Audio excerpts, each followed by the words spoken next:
प्रिय दोस्तों नमस्कार। आइए आज की इस जीवन दर्शन यात्रा के संवाद को हम आगे बढ़ाते हैं और आज हम बातचीत करते हैं महानगर मुंबई में और मुंबई के आसपास आत्मज्ञानी गुरु और उनका ज्ञान और उनका जीवन जिसे हम पाकर हम सामाजिक, पारिवारिक, व्यावसायिक जीवन के तमाम तरीके के कर्म, कर्तव्य, किरदार को अदा करते हैं। लेकिन इसी जीवन को जीते हुए कुछ महान लोगों ने जन्म लिया और जन्म लेकर जीवन के रहस्य को जाना, पहचाना, समझा, खोजा और जीवन को जानने के लिए आत्मा से परमात्मा तक का सफ़र तय करने के लिए जिन गुरुओं ने, ज्ञानियों ने सांसारिक गृहस्थ जीवन में रहते और जीते हुए या साधु सन्यासी के रूप में रहते या जीते हुए जिन गुरुओं ने अपने कर्म, कर्तव्य का किरदार अदा करते हुए, सांसारिक गृहस्थ जीवन का कर्तव्य का किरदार अदा करते हुए या फिर साधु सन्यासी के रूप में अपने जीवन, कर्मयोग या कर्तव्य का किरदार अदा करते हुए जिन्होंने अपने जीवन काल में सत्य की, ईश्वर की, आत्मज्ञान की, आत्मकल्याण की, आत्म जागरण की, मोक्ष की, निर्वाण की यात्रा को तय किया। तो आज हम ऐसे गुरुओं और ज्ञानियों के बारे में, उनके ज्ञान के बारे में, उनके जीवन के बारे में मैं इस जीवन दर्शन यात्रा के दौरान जितना उनके ज्ञान को, उन गुरुओं के जीवन को समझ पाया उसके बारे में थोड़ा सार्थक और सकारात्मक चिंतन करते हैं। वैसे देखा जाए तो महानगर मुंबई हमारी कर्म भूमि है और कर्म भूमि जहाँ पर कर्म करते हैं, रोजगार, कारोबार करते हैं और इसे माया नगरी भी कहते हैं, जहाँ धन, दौलत, माया का एक बाज़ार है जो अमीरी, प्रसिद्धि, मान, सम्मान, पद, पुरस्कार के आगे पीछे ही 24 घंटे 365 दिन घूमता रहता है। अब इसी माया नगरी में, सपनों के शहर में रहते हुए कुछ गुरुओं ने, ज्ञानियों ने अपनी वाणी के माध्यम से, अपने विचारों के माध्यम से, अपने त्याग के माध्यम से, तपस्या, साधना के माध्यम से उन्होंने अपने जीवन का कल्याण भी किया, जागरण भी किया, अपनी आंतरिक आध्यात्मिक यात्रा भी तय की और यात्रा करने के साथ में अन्य लोगों को, शिष्यों को या साधकों को एक ज्ञान भी प्रदान किया, मार्गदर्शन भी प्रदान किया। क्योंकि इस सीमित जीवन में अनंत इच्छाएं, अपेक्षाएं और महत्वाकांक्षाएं हमारे जीवन में होती है और जीवन निर्धारित समय पर खत्म हो जाता है, कम हो जाता है, नष्ट हो जाता है, समाप्त हो जाता है या जीवन को पाकर एक समय में मौत की अवस्था को प्राप्त हो जाता है।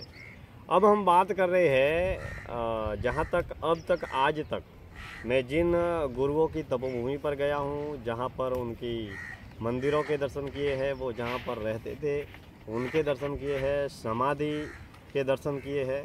तो ऐसे गुरु ज्ञानियों में महानगर मुंबई के 10वीं खेतवाड़ी में संत निसर्गदत्त महाराज का जन्म हुआ, जो 10वीं खेतवाड़ी में रहते थे और वनमाली निवास करके उनका निवास स्थल था और वहाँ पर उन्होंने अपने रोजगार के लिए, कारोबार के लिए किराने की दुकान का संचालन किया या पान के गल्ले का संचालन किया और उन्होंने सांसारिक गृहस्थ जीवन में रहते हुए, जीते हुए आत्मज्ञान, आत्मकल्याण की यात्रा तय की और उनके ज्ञान और उपदेशों पर आधारित, वह मराठी में बोलते थे और उनके ज्ञान और उपदेशों पर आधारित एक अनमोल ग्रंथ है जो उन्होंने वार्तालाप की अपने शिष्यों के साथ में, अपने साधकों के साथ में या विदेशी लोगों के साथ में, अंग्रेज़ों के साथ में जो चर्चा की, बातचीत किया, चिंतन किया, उसका एक संग्रह है। बहुत विश्व प्रसिद्ध पुस्तक है जिसका नाम है अहम ब्रह्मास्मि। इस अहम ब्रह्मास्मि में साधकों के द्वारा, शिष्यों के द्वारा उनको पूछे गए सवाल है और उन सवालों का जवाब उपदेश के माध्यम से, ज्ञान के माध्यम से निसर्गदत्त जी महाराज ने दिया है। तो विशेष रूप से आत्मज्ञान आध्यात्मिक साधना के पथ पर आगे बढ़ने वाले साधकों को यह पुस्तक अवश्य पढ़ना चाहिए। और इस पुस्तक को एक जो अंग्रेज था उसने ऑडियो रिकॉर्डिंग किया और ऑडियो रिकॉर्डिंग करने के बाद में उस पुस्तक को प्रकाशित किया। अब निसर्गदत्त महाराज जहाँ पर रहे, जिस चाली में रहे, उस तपोभूमि के दर्शन करने का अवसर मिला। और निसर्गदत्त महाराज के निर्माण के बाद में उनकी जो समाधि है वो महानगर मुंबई के ग्रांट रोड है। ग्रांट रोड वेस्ट में एक एरिया है बाणगंगा, जहाँ पर शमशान भूमि है। उस शमशान भूमि में निसर्गदत्त महाराज की भी समाधि है। और उस शमशान भूमि में करीबन 4 या 5 आत्मज्ञानी गुरुओं की वहाँ पर समाधि है, जिसमें रंजीत जी महाराज और भी 4-5 उनके निसर्गदत्त महाराज के जो गुरु हैं उनकी समाधि, और भी 4-5 गुरुओं की वहाँ पर समाधि है। तो मुंबई में ये प्रथम आत्मज्ञानी गुरु जिनके ज्ञान के बारे में मैंने जाना, पहचाना और समाधि के दर्शन भी किए। और निसर्गदत्त महाराज की जो समाधि है वह महानगर मुंबई के दहिसर में वेस्ट में है। वहाँ निसर्ग भवन या निसर्ग सोसाइटी करके बिल्डिंग है, और उसी बिल्डिंग में वहाँ पर निसर्गदत्त महाराज की समाधि भी है, मंदिर भी है। तो निसर्गदत्त महाराज के ज्ञान को अगर हम समझना चाहे या इस पथ पर चलना चाहे तो आई एम दैट करके इंग्लिश में पुस्तक है, और मैं कौन हूँ, अहम ब्रह्मास्मि, यह हिंदी में पुस्तक है, जिसमें गुरुजी ने, निसर्गदत्त महाराज ने अपने शिष्यों के साथ में, अपने जिज्ञासु भक्तों के साथ में, और उसमें बहुत सारे विदेशी लोगों के साथ में जो संवाद किया है, जो साधक जो आंतरिक आध्यात्मिक यात्रा में मैं कौन हूँ इस खोज की यात्रा में आगे बढ़ता है, तो क्या क्या समस्याएं आती है। और यह पुस्तक संस्कृत भाषा में नहीं है, सर्वसाधारण सामान्य भाषा में लिखी गई है और हिंदी में है, जिसे सर्वसाधारण सामान्य साधक भी बड़ी ही आसानी के साथ में समझ सकता है। तो निसर्गदत्त महाराज के अनमोल जीवन को अगर जानना चाहे, पहचानना चाहे, समझना चाहे या खोजना चाहे, तो एक जिज्ञासु आध्यात्मिक साधक को या भक्त को अहम ब्रह्मास्मि ग्रंथ अवश्य पढ़ना चाहिए, जिसके माध्यम से गुरुजी के साथ में शिष्य के जो संवाद है उनके माध्यम से कई बार हमें ऐसा लगता है कि हम ही सवाल कर रहे हैं और हमारे सवाल का जवाब निसर्गदत्त महाराज दे रहे हैं, क्योंकि वह मराठी में बोलते थे और मराठी से फिर उनका रिकॉर्डिंग करके फिर उसको पुस्तक के रूप में प्रकाशित किया गया। तो बहुत कम से कम 500-600 पेज की पुस्तक है, और इसे मैंने पूरा पढ़ा और पढ़ने के बाद में जीवन को लेकर, जीवन के ज्ञान को लेकर, सांसारिक ग्रस्त जीवन को लेकर बहुत सारी समस्याओं का या बहुत सारे सवालों का उचित समाधान या मार्गदर्शन मिलता है। एक सवाल में किसी श्रोता या दर्शक ने या भक्त ने या साधक ने पूछा था कि आपने किसी आश्रम की या बहुत बड़े संगठन की स्थापना क्यों नहीं की या क्यों नहीं कर पाए, तो उन्होंने जवाब दिया कि जीवन का लक्ष्य केवल सत्य की खोज है, और सत्य की खोज के लिए केवल सत्य की दिशा में ही आगे बढ़ना चाहिए। और ऐसे बहुत सारे सवाल जवाब है जिसमें कोई लेख नहीं है, मतलब सवाल है और गुरु जी के जवाब है, सवाल है और निसर्गदत्त महाराज जी के जवाब है। तो मुंबई में रहते जीते हुए ये पहले इस आत्मज्ञानी गुरु को मैंने जाना, पहचाना, उनके घर पर दर्शन करने भी गया मैं, साधक मित्रों के साथ में उनके दर्शन भी किए। फिर उनके 10वीं खेतवाड़ी में वो जहाँ पर रहते थे, किराने की दुकान थी, पान का गल्ला था, वहाँ पर उनके आवास स्थल का भी दर्शन किया। वहाँ पर अभी चाल है और वहाँ पर अभी बिल्डिंग नहीं बनी है, इसके लिए वो जहाँ पर रहते थे पहले माले पे, वहीं पे उनके दर्शन करने का, उस तपोभूमि के दर्शन करने का अवसर मिले। वहाँ पर जो सत्संग करते थे, भक्तों के साथ में संवाद करते थे, बातचीत करते थे, भक्ति करते थे, साधना करते थे, इत्यादि तमाम विषयों पर वहाँ पर दर्शन करने का अवसर मिला। और उनकी समाधि जो है वो बाणगंगा वाल्केश्वर ग्रांट रोड में है, वहाँ पर उन समाधि की तपोभूमि के दर्शन करने का भी अवसर मिला। और दूसरा निसर्गदत्त महाराज की अहम ब्रह्मास्मि पुस्तक जो 500, 600 या 700 पेज की है हिंदी में, जिसे मैंने पूरा पढ़ा और बहुत कुछ जानने, पहचानने, समझने को मिला। और अहम ब्रह्मास्मि की यात्रा में सार्थक मार्गदर्शन भी यह पुस्तक करती है और उचित ज्ञान भी प्रदान करती है। इसी के साथ में निसर्गदत्त महाराज के जो शिष्य है उनके साथ हमें करीबन 2-3 घंटे तक संवाद करने का भी अवसर मिला। तो बहुत सारे अवसर जीवन में जब हम यात्रा करते हैं तो अवसर मिलते रहते हैं, बहुत कुछ जानने को मिलता है, पहचानने को मिलता है, समझने को मिलता है, खोजने को मिलता है। यहाँ निसर्गदत्त महाराज के परिचय के बाद में महानगर मुंबई में रहते हुए, जीते हुए दूसरे जो आत्मज्ञानी गुरु ज्ञानी या उनके पीठ के दर्शन करने का अवसर मिला वो थे मुंबई के पास में थाना है, थाना के वर्जेश्वरी दिशा में जहाँ पर जाते हैं वहाँ पर एक गणेशपुरी आश्रम है, गुरुदेव सिद्ध पीठ है। वहाँ पर एक बहुत बड़े आत्मज्ञानी गुरु रहे, उन्होंने तप किया, जप किया, साधना की, त्याग किया, तपस्या किया।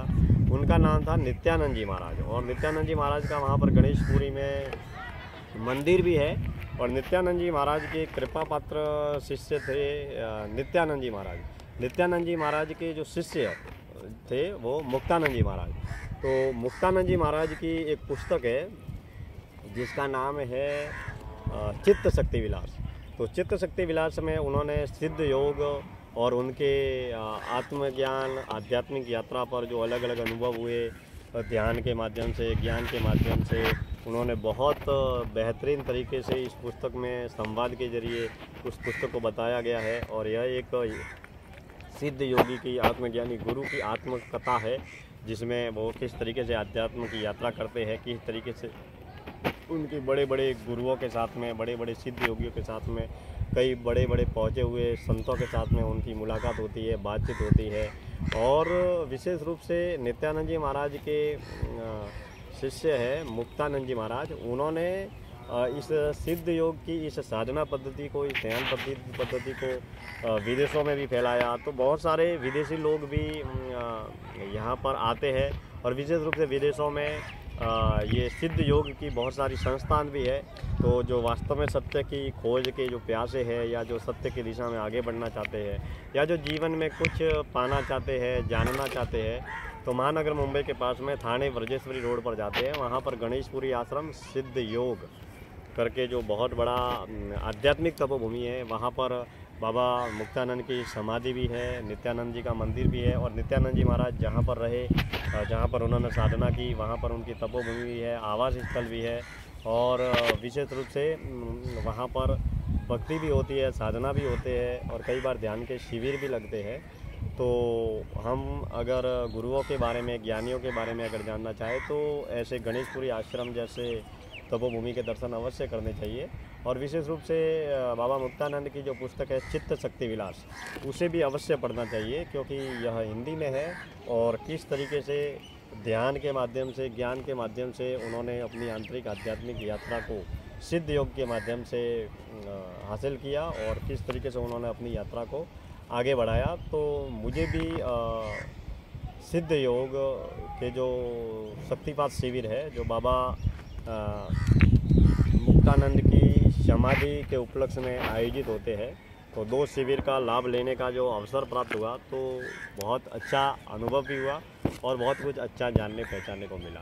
तो पहले जो संत थे वो निसर्गदत्त जी महाराज, दूसरे जो थे जो ये गणेशपुरी आश्रम, नित्यानंद जी महाराज, मुक्तानंद जी महाराज, और अब तीसरा जो है उस आध्यात्मिक आत्मज्ञानी महान संत के बारे में मैं बातचीत करता हूँ। तो महानगर मुंबई के छत्रपति शिवाजी से जाते हैं तो लास्ट में एक स्टेशन आता है खापोली।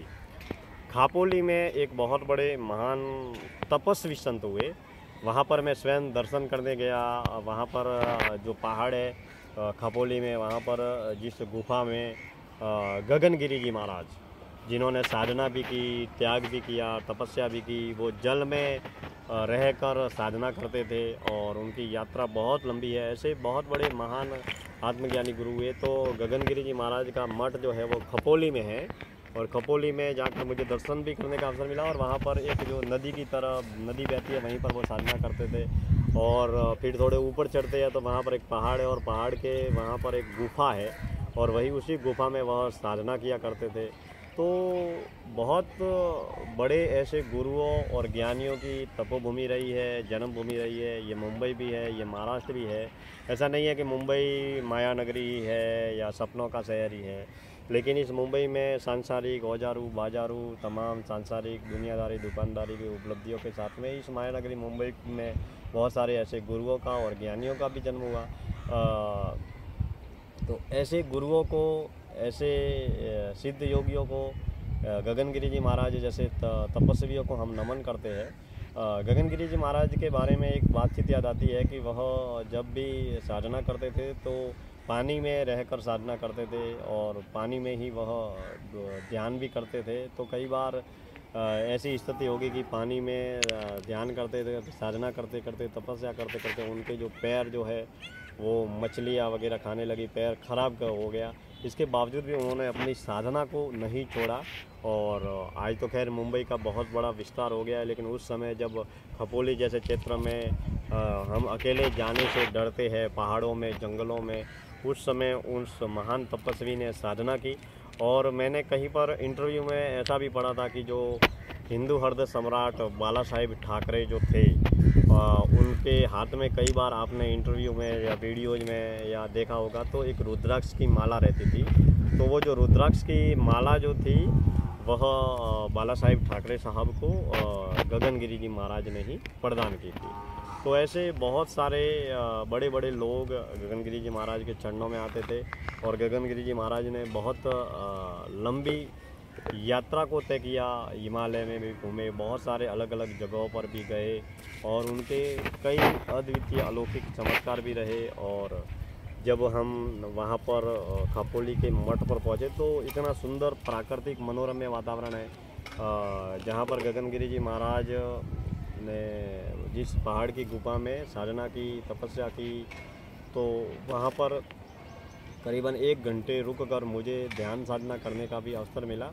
तो ऐसे आंतरिक आध्यात्मिक तपोभूमि के पास में हम जाते हैं, ऐसे संतों की समाधियों पर जाते हैं तो और ऐसे मंदिरों पर जाते हैं, तो वहाँ पर एक दिव्य तरीके की एक अद्भुत अलौकिक शक्ति का संचार होता है, एक अद्भुत आध्यात्मिक ऊर्जा होती है। यह ऊर्जा हमें एक नित्य नई दिशा भी प्रदान करती है और हमारे जीवन में भी एक नित्य नई ऊर्जा शक्ति का संचार करती है। तो ऐसे महानगर मुंबई और मुंबई के आसपास रहने वाले जैसे निसर्गदत्त जी महाराज है, नित्यानंद जी महाराज है, मुक्तानंद जी महाराज है, गगनगिरी जी महाराज है, ऐसे बहुत सारे गुरुओं को, ज्ञानियों को हम नमन करते हैं, वंदन करते हैं, जिन्होंने न केवल जीवन जिया लेकिन जीवन जीने के साथ में आत्मज्ञान, आत्मकल्याण, आत्मजागरण की यात्रा भी तय की। भक्ति, साधना, ज्ञान के माध्यम से उन्होंने अपने जीवन का भी कल्याण किया और लोगों को भी, अपने शिष्यों को भी जन कल्याण के लिए प्रेरित किया। गगनगिरी जी महाराज के बारे में मेरे को एक और बात याद आती है जो कहीं पर संवाद करते हुए मैंने सुनी थी या इंटरव्यू में पढ़ी थी या देखा था। गगनगिरी जी महाराज के साथ में जब भी वो शुरुआती अवस्था में रहते थे तो उन्होंने अपने ज्ञान को किसी को सौंपा नहीं या किसी को मजबूरीवश किसी को नहीं बोला। उनके साथ में 20, 25, 30 जो भी शिष्य रहते थे या उनके साथ में जो भी लोग रहते थे, बस वह अपनी साधना, अपनी यात्रा स्वयं तय करते थे। किसी को मजबूरवश किसी को बताते नहीं थे, किसी को कहते नहीं थे कि मैं जो कर रहा हूँ वो आप भी करो, क्योंकि अपनी अपनी सबकी यात्रा होती है, अपना अपना पूर्व जन्म होता है, अपने अपने कर्म होते हैं, अपने अपनी भूख होती है, सत्य को जानने की, ईश्वर को जानने की अपनी अपनी प्यास होती है और अपने अपने गुरुओं का ज्ञान होता है। तो उन्होंने स्वयं व्यक्तिगत रूप से जीवन को जिया और अपनी यात्रा स्वयं तय की।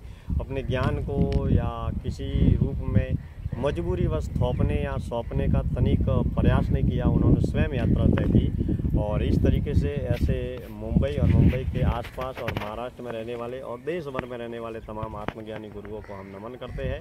अगर आप निसर्गदत्त महाराज जी के बारे में जानना चाहते हैं तो अहम ब्रह्मास्मि पुस्तक जो है आई एम दैट इंग्लिश में है और अहम ब्रह्मास्मि हिंदी में, इसे पढ़ें।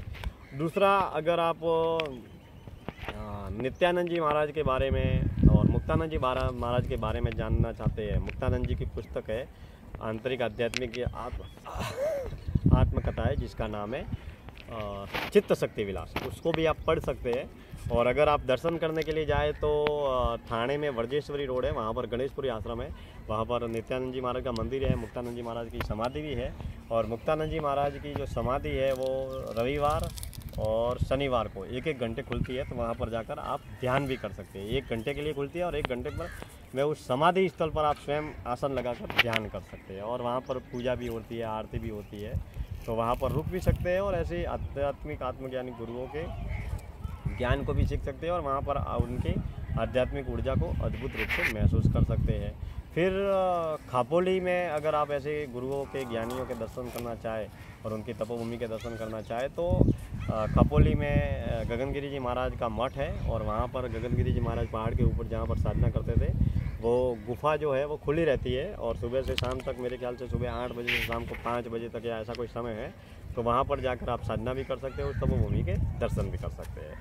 तो मित्रों, हम जहाँ तक मैं ये जिन गुरुओं या ज्ञानियों की या आत्मज्ञानियों की बात की है, मैं इन तमाम ज्ञानियों गुरुओं के जहाँ पर रहे, जहाँ पर उनके मठ है, जहाँ पर उनके आवास है, जहाँ पर उनके मंदिर है, जहाँ पर उनकी समाधि है, सभी जगह मैंने दर्शन भी करने का अवसर मिला और उनके बारे में बहुत कुछ जानने, पहचानने, समझने का और खोजने का अवसर मिला। तो समय पर हम जीवन दर्शन यात्रा में ऐसी बहुत सारी बातें हैं जिन पर हम सार्थक संवाद करते रहेंगे। मित्रों, आज की इस जीवन दर्शन यात्रा का मैं समापन करता हूँ। महानगर मुंबई से आप सभी को प्रणाम करता हूँ। आप सब हमारे यूट्यूब चैनल दिनेश्वर माली ऑफिशियल की इस जीवन दर्शन यात्रा से जुड़े हैं, इसके लिए तहे दिल से बहुत बहुत आभार। समय पर हम ज्ञान, भक्ति, साधना, ध्यान से जुड़े हुए सार्थक संवाद जो ज्ञान, कर्म, अनुभव पर केंद्रित है, आप और हम सब मिलकर बहुत बड़े ही मन के अभाव के साथ में बातचीत करते रहेंगे। माया नगरी मुंबई में रहते और जीते हुए हम जीवन के सत्य के लक्ष्य को, शून्य के लक्ष्य को भी प्राप्त करें और तमाम तरीके की सांसारिक घर, परिवार, समाज, संसार में रहते हुए सांसारिक, व्यावसायिक, पारिवारिक, सामाजिक सफलता का भी किनारा तय करें और जीवन के सर्वांगीण विकास की यात्रा की ओर हम आगे बढ़ें, क्योंकि इच्छाएं, अपेक्षाएं, महत्वाकांक्षाएं अनंत है और हमारा जीवन सीमित है। इस सीमित जीवन में हम अपने जीवन को जाने, पहचाने, समझे। आज का ये संवाद था महानगर मुंबई और मुंबई के आसपास आत्मज्ञानी गुरुओं का ज्ञान और उनका जीवन। आज की जीवन दर्शन यात्रा का मैं यहीं पर विराम देता हूँ। बहुत बहुत धन्यवाद।